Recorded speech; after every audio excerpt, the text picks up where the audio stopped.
Hey gang, what's up? Aaron, smash the like, hit subscribe. We're going to check out some things that are happening on Twitter and X. Let me know in the comments if you think this interface looks the right way. We're just trying something new. Gotta try something new.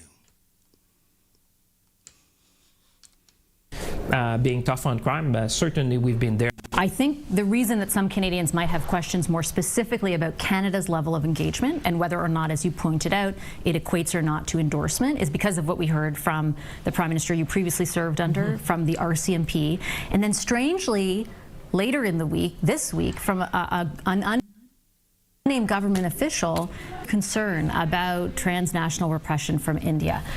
Is that true? Is that an official statement from your government? As you would appreciate, I've been very busy with passing the budget, which is going to pass today. I've not seen or heard about some references to comments made, but public safety is always top of mind. Obviously, that's the first duty of the government, and I know the Minister of Public Safety is engaged, Minister of Foreign Affairs is engaged. But when I say you have to put that also in a broader context of strategic engagement, because yes, we're going in India, we're going to go in Australia, Prime Ministers in Japan, and I think it's a reflection also of what you've seen. You may have seen the numbers now. We have attracted more foreign direct investment in Canada now than in, it's a record of the last 18 years. So us engaging with nations who want to do trade with Canada, I think is to the benefit of our workers, our industry. And like I said, Canada is no different than our G7 partner. You need to engage with the world if you want to diversify, be more resilient. And the world is changing rapidly. And I think Canadians, that's why you've seen like 2/3 of Canadians understand the economic vision we put forward with the Prime Minister, which is strong at home, strategic abroad. And the reflection also, I would just say to you, Vashi, that you have heads of states, head of government, from fast-growing economies, like India, for example, that want to receive the Prime Minister in Canada, because we're going there with a business delegation. Some premiers, I understand, will be there. What we talk, the Maple 8, some of our biggest pension funds. So the interest is there. The engagement is going to be there going to many, many years. And Mr. Speaker, Canadians are facing multiple overlapping crises, from difficulties finding affordable housing, buying groceries to feed their families, to a climate emergency that threatens our very planet. This budget was an opportunity to meet this moment. Unfortunately, in New Democrats' view, it has failed. In fact, it actually reverses many measures the Liberals themselves told Canadians were essential just months ago. New Democrats believe much more can and should be done to build a stronger, more prosperous and independent Canada that works for all Canadians. Accordingly, we proposed a number of amendments and changes to this budget to meet this objective. Today, I will highlight those at report stage that relate to sections of the budget that we argue should be deleted. First, the Liberals' decision to repeal the digital services tax will hand a major victory to U.S. tech giants at the direct expense of Canadian taxpayers, and an even greater victory to Donald Trump. When the Liberals announced this measure in Budget 2021, they described it as essential for ensuring that corporations in all sectors, including digital corporations, pay their fair share of the money they earn by doing business in Canada. Those aren't my words, Mr. Speaker. Those are the words of the Liberal government. Yet, when the Trump administration objected, the Liberals pledged to abandon this measure immediately. The digital services tax was specifically designed to ensure that the largest U.S. tech giants, companies like those led by Elon Musk and Mark Zuckerberg, contribute fairly to the Canadian economy and the profits they make here from Canadians. The Parliamentary Budget Officer estimated it would raise $7.2 billion over 5 years, revenue that could have supported public services, infrastructure, and programs Canadians need and rely on. Instead, the Liberals caved into Donald Trump, walked away from billions in revenue, and gave up a tool meant to level the playing field for Canadian businesses, all without negotiating a single benefit for Canada in return. The result? The Liberals are rewarding the biggest foreign tech corporations while eliminating tens of thousands of family-sustaining jobs and slashing services that Canadians rely on. New Democrats say that's the Other actor or celebrity? I'm never cool. Not in those instances. I don't want to meet people that I see in films. I don't want to meet my heroes. I see it in people's eyes when they've watched my movies and loved them, and then they meet me, and I see their eyes, that terrible disappointment about who I really am. And it's true. What a disappointment. That's me at my best in the movie. Never meet me, and I never want to meet my heroes either, because they're heroic in what they do, but, give them a break. Nobody can be a hero all the time. So have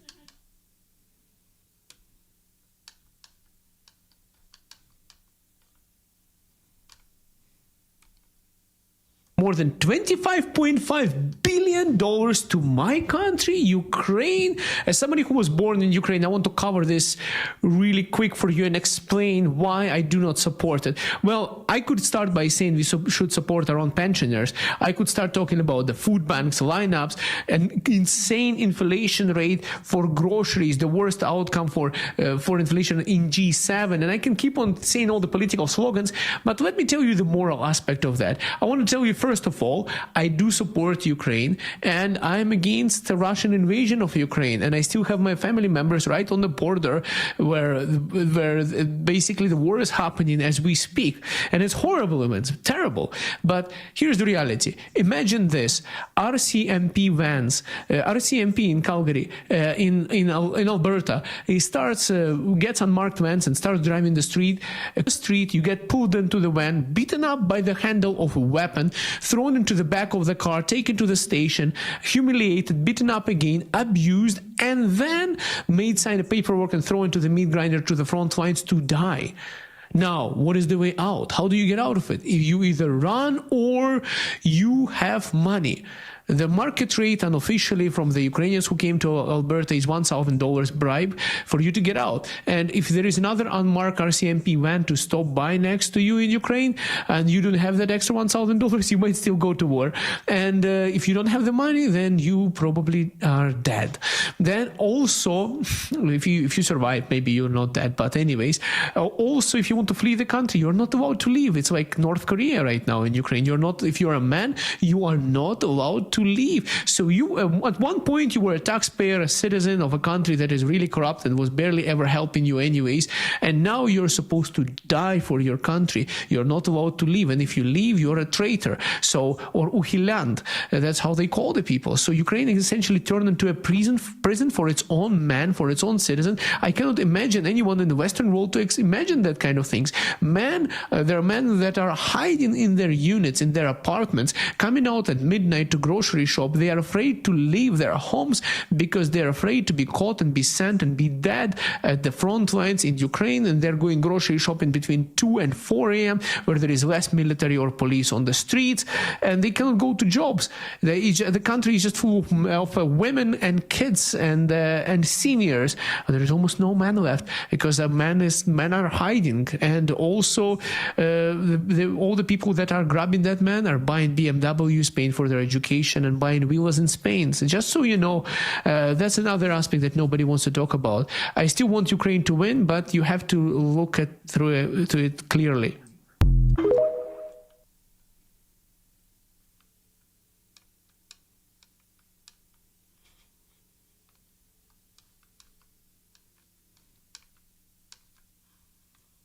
Out there is dire. After 11 years of liberal inflation, housing unaffordability, and job insecurity, Canadians, particularly young Canadians, are facing the consequences. You know, we used to take pride in this country when we said that the next generation will be better off than the one before, but for young Canadians today, that just isn't the case. Under these Liberals, the well-off are better off than ever before, but those struggling to get ahead are falling further and further behind. When will these Liberals finally get off the backs of Canadians for a change? The Honourable Parliamentary Secretary. Well, Mr. Speaker, this government is squarely focused on opportunity. And opportunity means good job opportunities, and opportunity means affordable homes. As the members might know, C4, our bill is in front of the Senate right now, and it's eliminating GST for first-time home buyers on homes up to $1 million. We have a bill in front of the House right now, Bill C-20 for Build Canada Homes, because we are focused on making sure that this generation of Canadians, millennials in particular, can get into the housing market and have an affordable home to build. But these Conservatives seem to want to stall our housing agenda every step of the way. They should get on board. The honourable member for Parkland.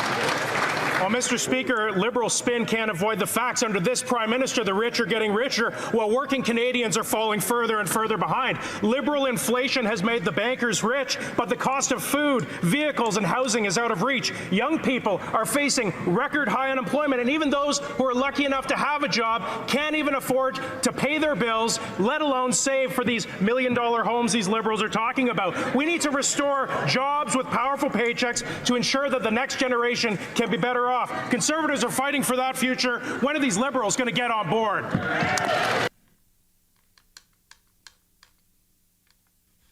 Another MP, a Conservative MP across the floor, Matt Jean-Roux. It seems to be a pattern now. Why do you think this keeps happening? I just feel like, is it these people doing something under the table? Because I know Mark probably like he was planning to resign and all of a sudden he crossed floor. The Liberal Party can smell. They're like sharks. They smell blood. They got one, then they got Michael Ma, and they're not going to stop until they get another one so they can have their idea. I think you should be able to take a majority without actually getting it from the people, right? Scarlett Grace with Rebel News. We are here outside of the Hilton Hotel where the Hong Kong Canadian Business Association is holding a Chinese New Year party for around 400 business leaders in the community. One of the people on the seating plan is Michael Ma. It is actually just across from his old constituency office where voters in the Markham-Unionville region have been protesting consistently for months after his floor crossing from the Conservative Party to the Liberal Party. Tonight, we had constituents out in the cold and the rain with their signs trying to confront Michael Ma as they believe he's going to be attending tonight. Unfortunately, security did tell them that they had to leave the premises. We already notified the police. Okay. Yeah, they're over here. Okay. And they are across the street, but they're still trying to make their message heard. We have a banner, we have signs, and several protesters who are determined to have their message heard. So unfortunately, they will not be able to confront Michael Ma like they've been trying to do for months, but we're going to give them a bit of a voice right now. Hi. So you came in hopes to try and confront Michael Ma tonight, right? Yes, we are the Unionville residents, and then we are the voter. We don't know who Michael Ma was, and then we just support the mandate of the Conservative. And then Michael Ma didn't do anything to us, and then now he's crossing for betraying us. You noticed that you were asking someone about has he spoken with us, because he did say he spoke with us and he went door knocking. It wasn't until I had the opportunity to confirm my understanding of Prime Minister Carney's approach and his vision for Canada. Of course, up to that point, I have reflected on a lot of the comments, as I said, from the people I have talked to in Markham, Unionville, and Canadians at large. Yeah. There's 27,000 of us who voted. Our vote was strictly Conservative vote. We did not vote for Michael Ma. Michael Ma was the name beside the Conservative ticket, and we only chose him because he was Conservative. If a guy betrays 27,000 voters, you know, you wouldn't want to trust them in business, right? You wouldn't want to trust them in anything. We just want people to know Unionville riding hasn't forgot about Michael Ma's cross floor and then the betrayal. Earlier in the day, Grace had been setting up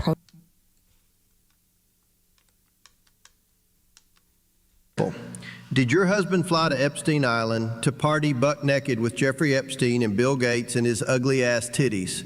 Yes or no? Not going to answer any questions, huh? Okay, let's try this one. Did you kill Jeffrey Epstein and made it look like a suicide, just like you did with the other 200 or so associates around you and your husband that mysteriously died?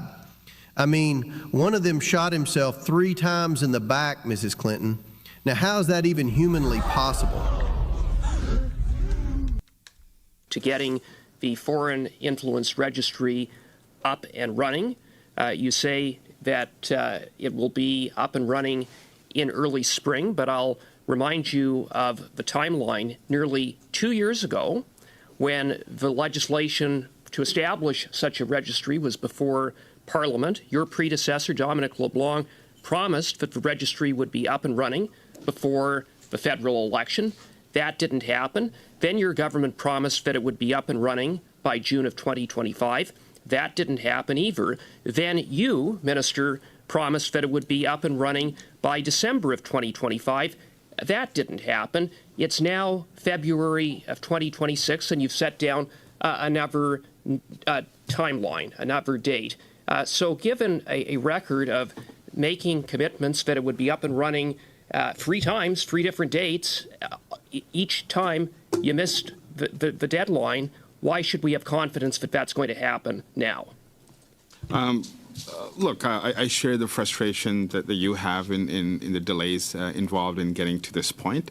But what I can assure this committee is that all the requisite work have been done, essentially complete. So with respect to the 3 elements I talked about, so the first one being the appointment of the commissioner, we have canvassed with your party, with the Bloc, along with recognized groups in the Senate. We have tabled a formal request, and we will have a vote on that in the near future. Minister, I'm going to ask you to be a little clearer. When you say early spring, what is that? What does that mean? What is early spring? So if I may just I advise you on the first piece. The second piece is the regulations. I'm asking you for what is the latest timeline. You've given months. So what is the month? Is it April? Is it May? I'm not going to give you an exact month, Mr. Cooper, but I will say we are targeting, the work has been done, right? So the first piece is the commissioner. The second element is the regulations, which are ready to be respect, your government finalized. Has dragged its feet, and I'll remind you that for years your government opposed and obstructed the creation of a foreign influence registry. Just before the 2021 election, then Conservative MP Kenny Chiu introduced a private member's bill to establish a foreign influence registry. As a result of his advocacy for a registry, MP Chiu was drowned by a sea of Beijing-directed disinformation, costing him his seat, disinformation that was amplified by the Liberal Party in Steveston, Richmond East, only after Madam Justice Hoag's damning report did your government finally put forward legislation to establish such a registry, which the national security establishment has been calling for years. So after opposing and obstructing a registry, isn't it the case that the new strategy is one of endless delay by your government? Because if it was such a priority, it would surely be up and running now. I would categorically reject your assertion on this, Mr. Cooper. What I will say is the commission itself, the initial Hoag inquiry was called by this government. When Prime Minister Carney formed government, it was a top priority for him. We've been identifying the appropriate commissioner. That name is now before the House. We have completed the work, essentially completed the work on the regulations. There are some recommendations, including from members of your party, that I'm taking into account, and I will revise before the final regulations are tabled.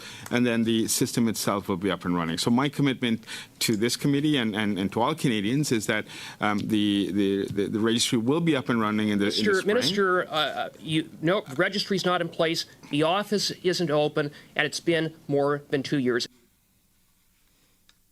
Words, we got to get rid of him 3 times.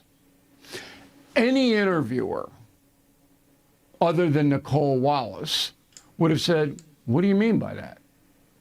He's elected. 77 million people voted for him. We got to get rid of him? Are you talking about impeachment?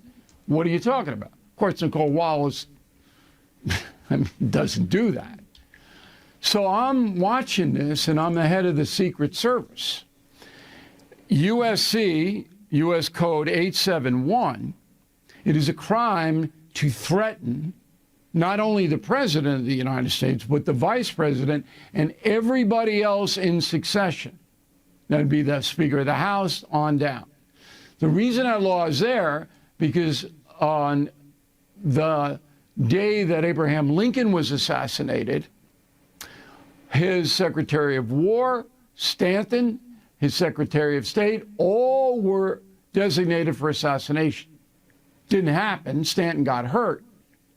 But across the board, and then they said, whoa, it is a crime to even threaten any of those people.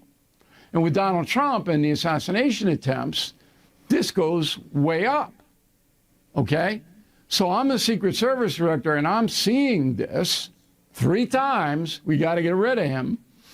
I got agents pulling De Niro in for a Q&A. And he better have... All of this heavy oil from Alaska right down the same route at 12.1 nautical miles offshore in international waters. All kinds of oil is moving along that coast all the time, every day, every week. So for Canada to have a tanker ban that only affects Canada and only constrains the Canadian economy while the American economy thrives is ridiculous. The Americans are moving all of this heavy oil from Alaska right down the same route at 12.1 nautical miles offshore in international waters. All kinds of oil is moving along that coast all the time, every day, every week. To appear as if they did. What if we could use the energy of humans to power the machines that took away their jobs?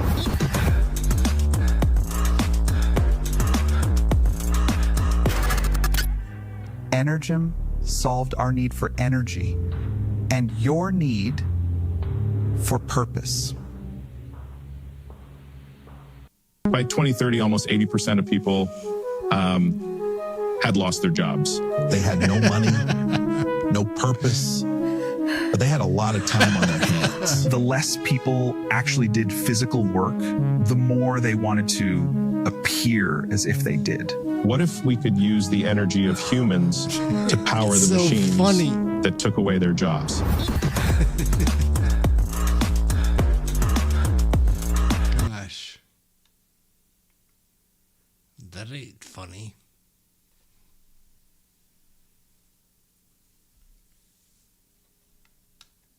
The comedian and presenter Russell Brand due to appear this morning for 10 a.m. hearings that he's arriving in court. Their 50-year-old facing 1 charge of rape and 1 of sexual assault. It's after other sexual offence charges announced last year. He previously pleaded not guilty to those original charges. Arriving there at Southwark Crown Court just moments ago. And this is the comedian and presenter. Let's start on this floor crossing. What does the events of this week tell you about the state of play between the Conservatives and the Liberals, Tom? Tells me that the Liberals are fighting very hard to get the majority that the voters didn't give them, and there is an ethical and democratic problem with that, because the key thing that they're going after, it's not that 1 or 2 seat majority is going to change that much. They've got to be on their guard all the time. But you get control of the parliamentary committees, and that's where the work gets done, and that's where legislation goes forward or it doesn't. You know, there's a group of people, I know you've interviewed them already, who wrote a great book called No I in Team, and they went through all the cases of floor crossing, and they came up with a simple idea. There should be like maybe a 6-month cooling off period before you can actually join the caucus and be counted as being part of that caucus. I think that they're on to something. Those would be simply the rules within Parliament.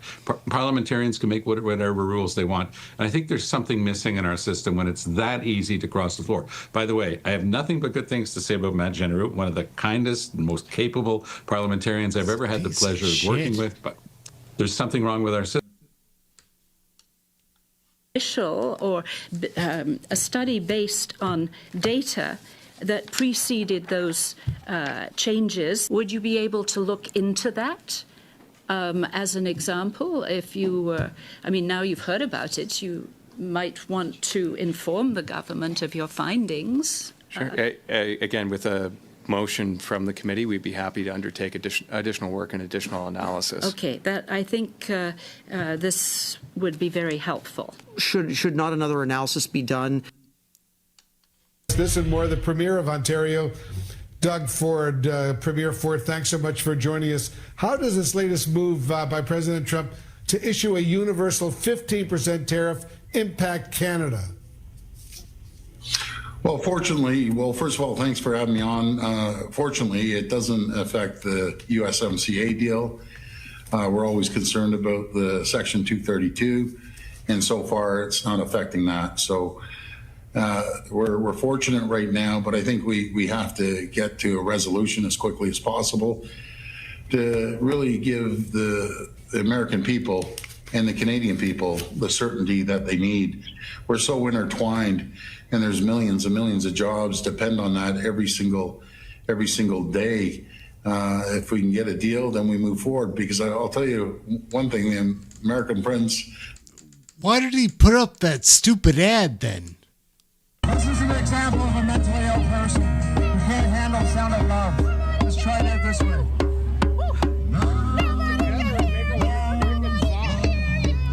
Stupid. Come on. Love, love, love. No rhythm. No rhythm. If you use a rhythm, it sounds like you're accompanying him. No one will notice.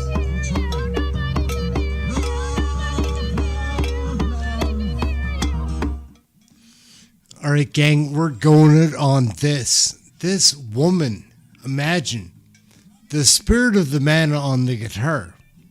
It's amazing. Catch you in the next one.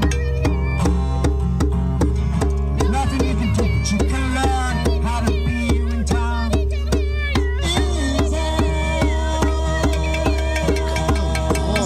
Woman.